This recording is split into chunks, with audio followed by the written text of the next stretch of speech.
Mesa Central. Siempre estamos por Zoom con Ramón Cavieres porque vive hace un año en Glasgow, en Escocia, y está en Santiago. Mírenlo, acá está en el estudio, así que feliz de tenerte acá. Ramón, muchísimas gracias por la gentileza. Muchas gracias a ti, Iván, por la invitación. Y vamos a entregar, vamos a hacer la entrega mensual de Pulso Ciudadano, que es la encuesta que hace Activa Research. Ramón es el CEO de Activa. Y vamos a partir por las láminas.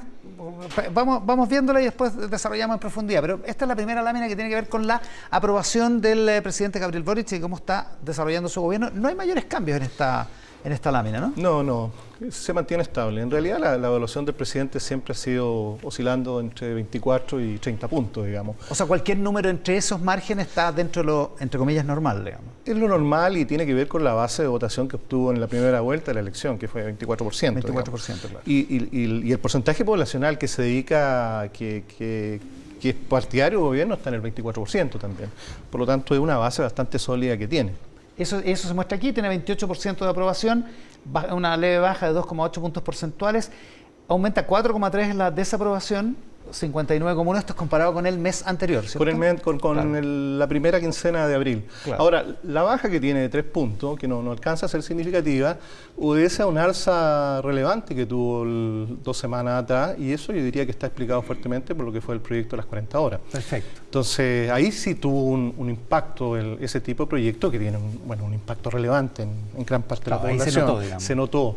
Y hoy día volvió a su estabilidad. O sea, es una baja que tiene más que ver con que pasó el efecto, digamos, pasó el efecto de las 40 horas. Ahora, también es un 28% que representa no es un gran nivel de aprobación, es una aprobación crítica, dado el contexto, todo lo que tiene que ver el tema de delincuencia, el tema, inmigración, todos los problemas que dentro de los temas de preocupación ciudadana son los dos primeros. Los dos primeros. Delincuencia y migración, ¿no? Y son los que explican los niveles de aprobación que está teniendo el gobierno en estos minutos. Veamos la siguiente lámina con Ramón Cavieres aquí en Mesa Central. Esta lámina dice, la confianza en el proceso constituyente, aquí nos metemos en este tema de la elección del próximo domingo. ¿Qué tanta confianza tienes en el nuevo proceso constituyente que va a realizar el país? Y un 61,3% tiene poca o nada confianza.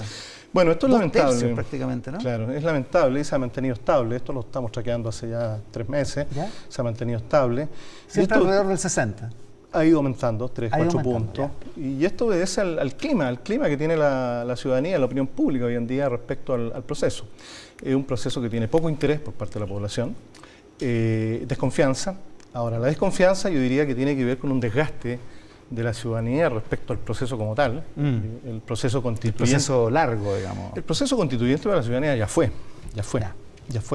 Hoy en día está en un momento que tiene mayor prioridad los problemas del corto plazo que tiene la ciudadanía. Entonces, y además, la forma en cómo nació el proceso genera también desconfianza, que es un proceso absolutamente controlado y con menor participación en términos de elección. Eso te mueve ese número hacia el borde del 60%. Digamos. Porque además esto tiene que ver con que el Congreso, que obviamente ha liderado todo este proceso, es una de las instituciones con menor nivel de aprobación, menor que el presidente. Menor que el presidente. Aquí hay una lámina en la entrega esta semana. La siguiente lámina que revisamos ahora en Mesa Central, junto a Ramón Cavieres. Intención de voto. A propósito, aquí no hacemos pronósticos electorales, que es lo que está vedado, a propósito, en estos 15 días. Después te voy a preguntar tu opinión de eso. Intención de voto, elecciones de consejeros constitucionales. Esto es si va a ir a votar o no. Ese es básicamente, no por quién va a ir a votar, que es lo que no podríamos contar. Un 76,4% está seguro o muy seguro de que va a ir a votar. Es bien sorprendente. Es alto. ¿O no? Tomando en consideración que hay desconfianza, que hay desinterés. Bueno, es un voto obligatorio. Sí. El chileno es bastante disciplinado también, es bastante organizado en este tema, y esto lo hemos visto. Impresionante. La elección anterior, el plebiscito, votó el 86% del padrón. Hoy día estamos estimando que va a votar el 76%. Si uno hace una proyección, más o menos, podríamos estar hablando de 11,5 millones de votantes que nos podríamos encontrar. Ahora, hay una estimación, es una proyección que estamos haciendo, pero obedece que independiente del nivel de interés, independiente del nivel de confianza, obedece que hay un tema de disciplina que tiene la gente frente al proceso de votar.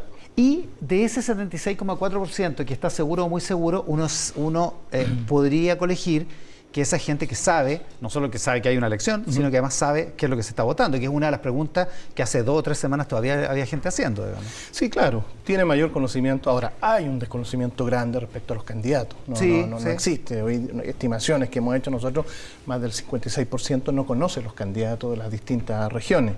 Claro. Sin embargo, hay una relación con las listas que eventualmente se puede asociar, etcétera.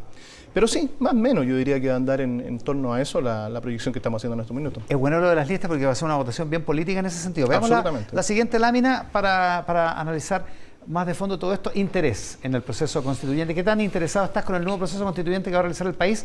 51,1 está nada o poco o nada interesado. Un poquito más de la mayoría. Como te comentaba, poca confianza, poco interés, no obstante la gente va a ir a votar. ¿Ya? Pero es un proceso desgastado, un proceso que la gente no tiene motivación, está desacoplada del proceso. ¿Por qué? Porque, bueno, tiene otras motivaciones, otros problemas que hoy tiene en otros día... problemas que le son más urgentes, digamos. Absolutamente. ¿Y eso no pasaba en el anterior? No, también pasaba, pero había una efervescencia, era el momento constituyente que vivió el país. O sea, eso efectivamente estaba como en el ethos. Por supuesto, ¿no? Saliendo el estallido social, el plebiscito de entrada, que generó mucho elemento emocional. Este proceso no tiene nada emocional y las elecciones tienen un componente emocional que son muy importantes. Claro, tiene que tener ganas de votar por supuesto. No solo por la razón, digamos, ¿no? Ya, la última, me parece que nos queda una, ¿no? Nivel de acuerdo respecto a cambiar la actual Constitución, igual un 49,1 sigue muy de acuerdo o muy de acuerdo, ¿no?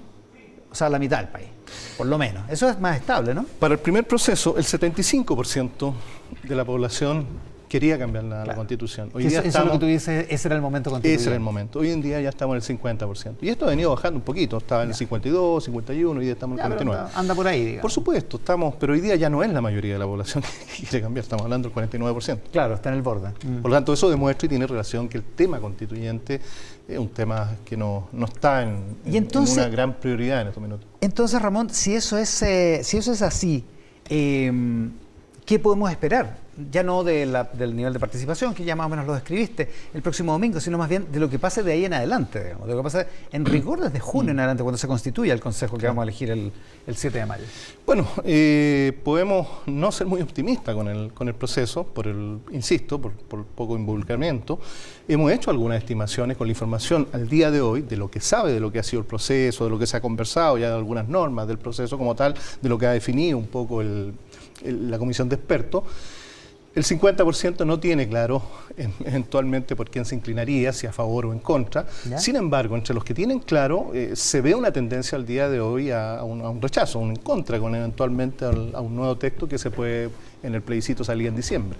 Es decir, desde ya existe una posición más negativa en contra del rechazo. Y eso es preocupante porque en el proceso anterior pasó lo mismo. Altos niveles de desconfianza, había más interés, pero altos niveles de confianza con la convención que se estaba dando. ¿Ya? Y hoy día nos podemos estar enfrentando al mismo escenario. Perdona, ¿en el proceso anterior había alto nivel de confianza o de desconfianza? Desconfianza. Igual que ahora. Igual que ahora. Ya. Pero había más interés. Exacto. Había más interés, porque tenía un elemento mucho más emocional, había mucho más involucramiento, mucho más polarizado, al menos en la élite. Pero hoy en día nos podríamos estar encontrando en esa misma situación. Y eso es lo que podría pasar, digamos. Ahora, depende de lo que puedan hacer los consejeros electos el próximo 7 de mayo en su labor, que algo logre entusiasmar a la gente. Todo va a depender de cómo se vaya dando los niveles de información, los consejeros. Ahora, de las motivaciones que tengan los consejeros. Nos podemos encontrar también con consejeros que no tengan ninguna motivación e interés con que esto tenga un término positivo, digamos, como construcción de lo que es una constitución. Entonces, nuevamente nos podríamos ver enfrentados a un escenario de mucha pugna, de mucho desprestigio del proceso, y eso lamentablemente se genera en una posición en contra, que lo estamos viendo al día de hoy. Falta mucho, sí, ¿no? Pero revertir las desconfianzas es muy difícil en la opinión pública. O sea, la gente cuando vaya a votar a fin de año, digamos, en el plebiscito de salida, lo más probable es que vote orientado por opiniones que está de alguna manera amasando hoy, digamos. Absolutamente, y se va dando. ¿No? Bueno, y con las opiniones que van a ir dando el proceso. Obvio que se van confirmando. Nuevamente nos vamos a encontrar en un escenario que es menos probable que la gente lea en detalle, que existe un elemento racional frente a lo que se está dando. Vamos a seguir viviendo los escenarios de fake news, absolutamente, Ya, y eso tiene un claro. impacto muy fuerte. Y hay un segmento poblacional, que es el 50%, los segmentos que menos politizados, menos involucrados en la política, que giran en un péndulo, están en un péndulo, y son altamente influenciados por todo lo que tiene con el fake news y las noticias falsas que se va generando el proceso. ¿Existe? Entonces, ¿Es real esa influencia? sí, absolutamente. O sea, eso que se escribió para el Brexit, por ejemplo, no, esas cosas se pasan. dan, esas cosas se dan. Acabamos nosotros de hacer un estudio sobre fake news y la gente atribuye los fake news como lamentable, se lo asocia mucho a los periodistas, mucho a las redes sociales, mucho a los medios de comunicación y a los políticos. Ya. Y eso en segmentos poblacionales menos educados, menos informados, menos preocupados de validar o no el fake news, influencia absolutamente su condición de voto. ¿Y en qué sentido se lo atribuyen a los medios tradicionales? Porque se supone que nosotros tenemos como más altos estándares, precisamente porque comprobamos la información. Digamos. Pero igual existe una imagen, una percepción, de que una cosa es la realidad y sí, la claro, gente, el comportamiento humano se mueve por la percepción, y existe la percepción que los medios tradicionales, también los medios digitales, también son promovedores de fake news. Mira. ¿Ya? Y eso es lamentable, porque en realidad existe desconfianza también de todo lo que escucho en términos de noticias. Y si tú ves, en definitiva, todo lo que pasa en Twitter, que es un microclima, no más allá del 15% de la población realmente tiene acceso a Twitter, pero ve un microclima que genera un impacto muy grande. Y si tú ves las noticias, todo lo que es la discusión en Twitter, bueno, es una cosa absolutamente condicionada por los fake news. Una última cosa, Ramón, te lo anticipaba antes, esta veda de encuestas electorales que ya está aplicada por la ley, es la tercera o cuarta vez que la estamos viviendo. ¿Qué te parece como encuestador? No, me parece mal, es antidemocrático, hasta podríamos decirlo. La ciudadanía tiene el derecho a estar informada de manera oficial respecto a lo que pueden ser los pronósticos. Muy pocos países en el mundo tienen una regla tan anticuada como la tenemos nosotros en Chile. Lo normal en los países, hay países desarrollados que no tienen veda, puedes dar resultados hasta el último día. Y lo más normal en países relativamente también normales en estos procesos son 3-4 días antes. Ya. Es decir, tener 15 días... O sea, junto con el final de la campaña sacan las encuestas, más o tener menos. 15 días, no, una cosa que no tiene sentido, digamos. Ahora, lamentablemente este tema se discute justamente en estos momentos, pero después ya pasan estos momentos y no se vuelven a discutir. Y se nos olvida. Y nos volvemos a acordar cuando quedan 17 días para el próximo evento electoral. Pero bueno, así es la cosa. Ramón Cavieres es el director ejecutivo de Activa Research.